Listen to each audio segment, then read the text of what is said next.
Game of Thrones Season 8, Episode 5, titled The Bells. And it is another divisive episode. The critical consensus, last I checked, was mixed to negative. A lot of fans are still on board. Most of the interactions I've had on social media tend to be me. I'm the fucking naysayer. I'm the guy pissing in everyone's soup. So I don't know. Look, I'm just going to get right into the meat of this. I don't want to make this too long-winded. The biggest problem here isn't so much with the episode itself for me. It is the season. It's the last couple seasons, in fact. And the elephant in the room is Dany's decision. Dany's decision to go Mad Queen, full villain. It was jarring. It felt unearned. It just didn't feel right. And most of the interactions that I've had, most of the discussions, the debates, whatever you want to call them, I've had on social media with people defending this episode, people defending, where we are, defending the showrunners, have constantly reminded me of all the foreshadowing that was done for this, stretching back all the way to the early seasons, right? Back in season 2, maybe even in season 1, I don't know. Yeah, they've been laying it on, I don't want to say they've been laying it on thick, but the foreshadowing has been there. They've been teasing us with the fact that that her father is the Mad King, and that Targaryens, you flip a coin and you wait to see how it lands. You never know, right? The Targaryens have that reputation for being very fiery. Their fucking house motto is fire and blood. So yeah, we all know that. That's not something that's lost on me. But another thing that's not lost on me is that Daenerys has, through it all, shown herself to be a good person. She is merciful. She cares about children. She locked her fucking dragons away in a goddamn dungeon when it came to her knowledge that Drogon had devoured a child. She's always been there to try to pick up the peace. She didn't want to open the fighting pits because it was barbaric. When she saw the Dothraki raping and pillaging, she did everything she could to put a stop to that. And that hasn't really changed. That's been her character up until very, very recently, up until now, really, right? A lot of people want to say burning the Tarleys was, another sign of her going this route. And it's like, you know what? Fine, but burning the Tarleys, you're burning two soldiers that refused to bend the knee to you. It was war, okay? So you're burning soldiers. You gave them the opportunity to fucking live. They refused it. That is a huge fucking leap to fucking intentionally murdering women and children, innocent civilians, just wantonly fucking blazing every fucking street in King's Landing because reasons, right? I'm sorry, and it's not that I have a problem with Dany going Mad Queen. That's not it. This is something that my friends and I, if anyone wants to, you can go back and dig through my old shit videos, my Game of Stones little, pseudo podcasts that I did. And me and Andre talked about this. This is something that we saw coming a mile away. Yes, this is the route that they're going to take. Dany is going to wind up being the big bad of the series. We're going to tear down their walls. We're going to set their city on fire. That is not the rallying speech of a hero.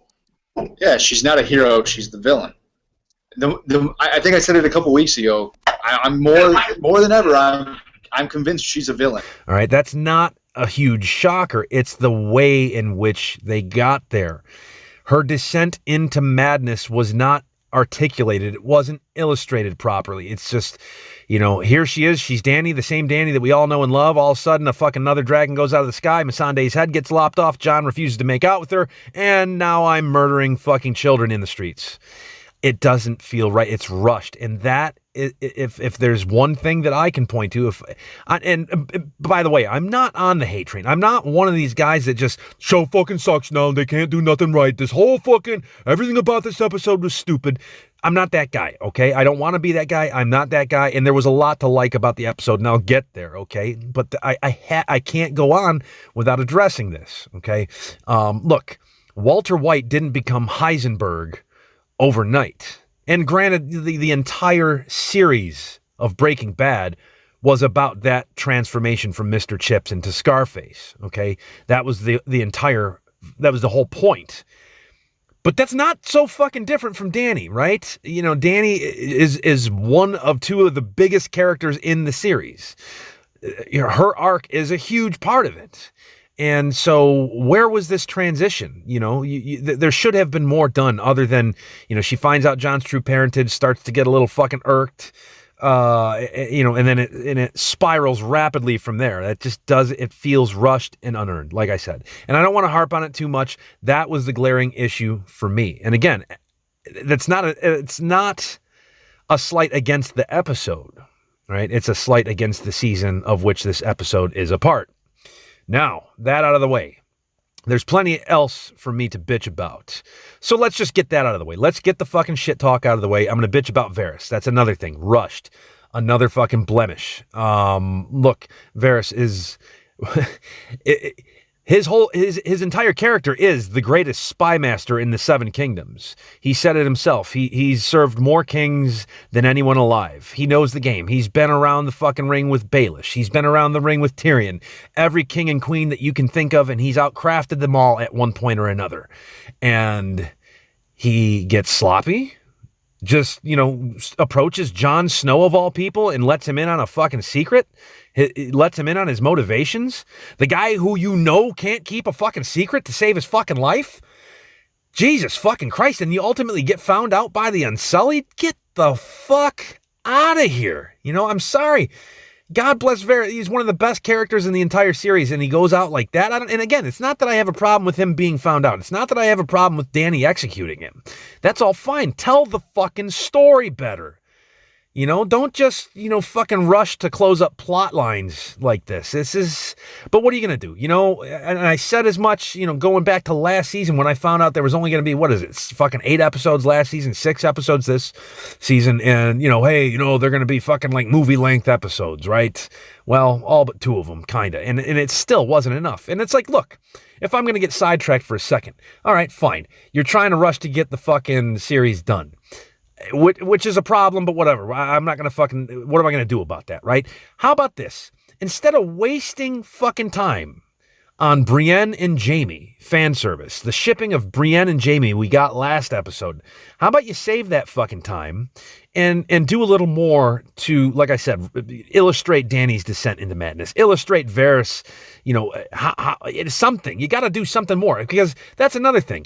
Look, Jaime's arc... I have no problem with the way he went out. I have no problem him and Cersei fucking meeting back up, dying in a loving embrace. That would have been fine had he not first fucking went off and fucking expressed his love to Brienne.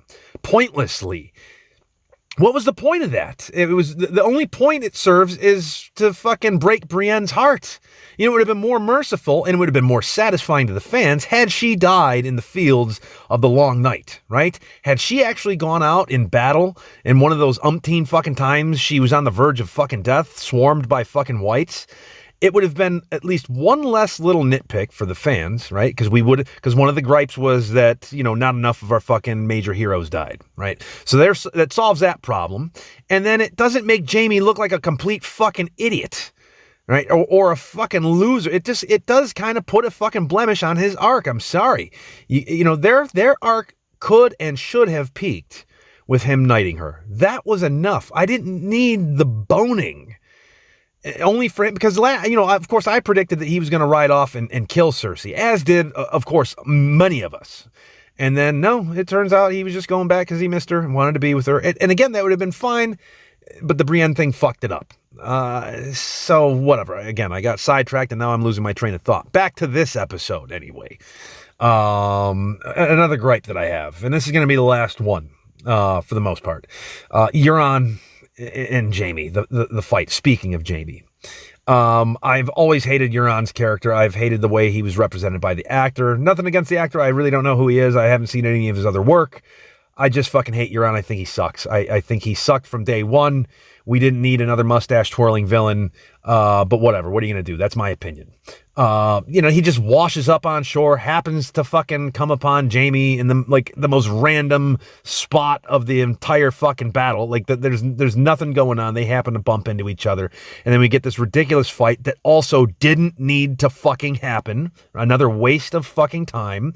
For them to throw down so that Euron can break the fourth wall and tell us all that he's the man who killed Jaime Lannister, even though he fucking didn't, because Jaime dies later in a completely unrelated way. Burn Euron on the fucking ship, be done with him, and save us those fucking few minutes, right? Again, this is time that could have been spent better elsewhere. But all right, so all the hate's out there, all my fucking gripes and bitches and moans and all that. Now, let me move on to what I did like. The direction, the acting, the visuals, everything, fucking A+, right? Miguel Sapochnik hit it out of the park. We can't bitch like we did in episode 3 about it being too dark this time. It was in the middle of the day. It was shot just beautifully, very reminiscent of Battle of the Bastards in spots. We get a lot of that fucking really up close, gory action. It really is a great representative of how brutal and ugly war is. And it basically takes it one further than Battle of the Bastards did, because we have innocent civilians now being caught up in the middle of it, taking the brunt of it, right? So, yeah, as far as from a direction standpoint, from the way it was shot, I was excited. I was on the edge of my seat. So on that level, the episode really, I thought, did a wonderful job. As far as the acting goes, the scene we got with Tyrion and Jaime, the scene we got with Cersei and Jaime, Emilia Clarke, she's far from the best actress in the series, but man, she really fucking, for all that I bitched about, her flipping the switch, I'm not going to knock her. I'm not going to knock the actress. She did a fucking fantastic job really showing it on her face, riding on the back of a fucking non-existent dragon in a fucking room with green screens around her, no less. Right? So, and so more to the point of some of these scenes, Jaime and Tyrion, I thought that was the most touching scene of the episode, of course. You knew it was their final goodbye. Peter Dinklage, god damn, man, that's probably my favorite scene of his at this point. It was, and I guess it's just the nature of him knowing that this is it for them. This is it for him and his brother. The only person that ever truly cared about him, the only reason that he made it through childhood, his fucking brother. And it was just such a sad scene, a touching scene. Both actors, just fantastic fucking job. One of the highlights of the fucking episode. Going from there, let's talk about Jaime and Cersei. Lena Headey, I've long said, is the best actor in the entire show. And once again, marvelous fucking job. You can't help but fucking feel for her. She's been the villain all this time. Dany's been the hero all this time, and now the fucking tables have turned, and I don't know about you guys, but I really felt sorry for Cersei, in spite of all that she had done, in spite of the fact that she could have avoided all of this. And a lot of what's taking place here is her fault. It's on her hands. She's a human being. That's one of the things. She's one of the most vile characters of the series, but she's not the most vile. She's not a Ramsay. She's not a Euron. She's not a Joffrey. She is human after all. And there are elements to her personality that you can really identify with. And the actress, Lena Headey, once again, does a fucking fantastic job. I'd be remiss if I fucking skip over Clegane Bowl. That if we're going over highlights of so this isn't so much acting per se, or at least not on that level. But what if look, it's fan service. This is, I don't give a fuck. Most of us fucking book snobs or whoever, you wanted this. You know that you were pining for this. Shut the fuck up. Clegane Bowl, it was fucking awesome. And I gotta say, that first shot of Sandor coming up the steps to face off with Gregor, the dragon flies overhead after Qyburn had been dealt with, and Cersei just kind of waltzes on about her business. I gotta say, that was so brutal and quick, brutal. Fucking Qyburn's head exploding on that fucking rock. Well done. So yeah, like the dragon flying over and then letting out its roar, breathing the flames or whatever the fuck it was, reminded me of Way of the Dragon with Bruce Lee and Chuck Norris. When the cat screeches and then the fight is on. That's what this reminded me of. So, but yeah, so as far as the Hound is concerned, his arc is one that, I'm okay with. I don't think they really fucked it. I mean, some people have bitched about, they could have done better, whatever. I'm fine with it. I'm fine with him finally getting revenge on his brother, putting his brother essentially out of his misery, right? I don't see where else the Hound had left to go. I mean, we got one episode left. What was he going to be, a hermit, fucking go back living in the woods, fucking preaching the faith? That was never going to happen. So, yeah, it's a little bit cheesy. Yeah, it's fan service, but I fucking loved every goddamn second of it. And once again, choreographed very well. When the mountain picks him up and looks like the Hound is going to get Oberyn'd, and then at the last second he starts, he's laughing. He's fucking telling him to fucking die. Fucking stabs him through the eye, tackles him through the wall. They both go down into the flames. I really did enjoy that. It was a good send off for the Hound. So, look, I touched on the direction. Like I said, just some of the up-close shots of soldiers getting their hands lopped off. Arya running through the streets trying to save people, covered in ash, very reminiscent of the attacks on 9/11. It all, just the visuals, everything, just fucking top-notch. I do have to talk a little bit about Jon and... this isn't me bitching about, this isn't a complaint against the showrunners. This isn't a complaint against the series. It's a complaint against Jon Snow personally as a character. It's like, Jesus, he's partially to blame for this too. Okay. You can see that your woman is losing her shit, right? She's hit rock bottom. She's coming to you, expressing her she's pouring her heart out to you. And you just basically stare at her, slack-jawed, 1,000-yard stare, as you have always been one to do. Same thing you did with fucking Ghost. Don't say anything. You don't reciprocate her affection. And you don't even fucking explain to her why. You just sit there silently. Let her fucking draw her own conclusions. Like, you know what? Fine. You don't fucking love me. You only see me as your queen. Fuck this shit. I'm going to go fucking mad queen. All right? It's like, what is the problem, man? You claim to love her. You claim that she'll always be your queen, which I assume means you have unwavering faith in her. Well, if you have unwavering faith in her, you shouldn't be afraid of her, right? That shouldn't be what's holding you back. You should be able to be unafraid to speak with her and be honest, right? You've been honest with her and open up to this point. Granted, she had to corner you in the crypts to get some of it out of you, but, be that as may. Or... You're fucking grossed out by the fact that this is your aunt, right? And if that's the problem, express that to her, I mean, I don't know, do something, say something, it's clearly it's not an issue for her. Granted, the Targaryens, that's kind of been their thing, maybe that's why they all go mad. Maybe it's the fucking inbreeding, who knows? But I just feel like Jon, he could have said something. He just, that sullen fucking silence, what... We needed a little more from you, dude. We needed a little more from you. Anyway, I guess just some intangibles that I'll touch on real quick before we get to next week. Golden Company shit the bed, eh? That was a flash in the pan. Didn't amount to shit. Don't have a problem with it. I thought it was pretty cool the way they fucking went out so fucking quickly.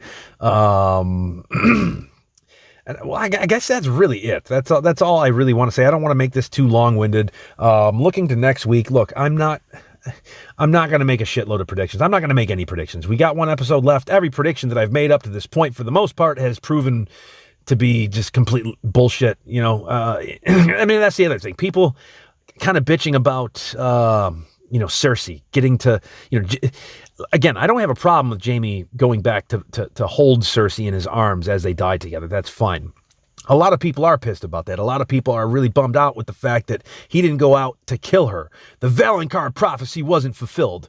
Well, it's like, look, at this point, the fucking prophecies, Azor High, unless it's Arya, that didn't get fulfilled either. And a lot of this shit is, especially the Valonqar, that's book prophecy, right? That was never really articulated in the show. So I think a lot of this is us people with book knowledge letting our imaginations run a little wild and assume things that we shouldn't. And Martin has warned us against that, taking prophecies too literally. So I don't have such a problem with that. But like I said, I mean, we get that scene with Arya at the end of the episode. Now everybody's talking about the pale horse. Death rides a pale horse. We all know the 4 horsemen of the apocalypse. Arya worships the god of death. This is symbolism. This means something. And it's like, probably not. Probably not. Yeah, okay. Well, it's no secret that Arya wants to kill Daenerys. Yes, we know that she's a faceless assassin. She worships the god of death, right? So yeah, that's no big mystery. She's gonna try to fucking kill Daenerys. Whether it's gonna work out is another story. I somehow doubt it. I don't think Arya is gonna get MVP of episode 3 and also MVP of episode 6. It ain't gonna fucking happen. So, but who knows? I mean, maybe I'm wrong. Again, I'm not making predictions here. But that's about it. That's the long and short of my thoughts on the episode. What are yours? What are your predictions? Just because I don't want to make them doesn't mean you don't have to. Let me know in the comments below. Once again, you can find us at themoviesleuth.com. Follow us on Facebook, Twitter. You can find us on YouTube. You can find us anywhere, right? And look forward to seeing you next week after the finale. Let's hope they stick the landing. I don't know. We'll see. Until then, bye.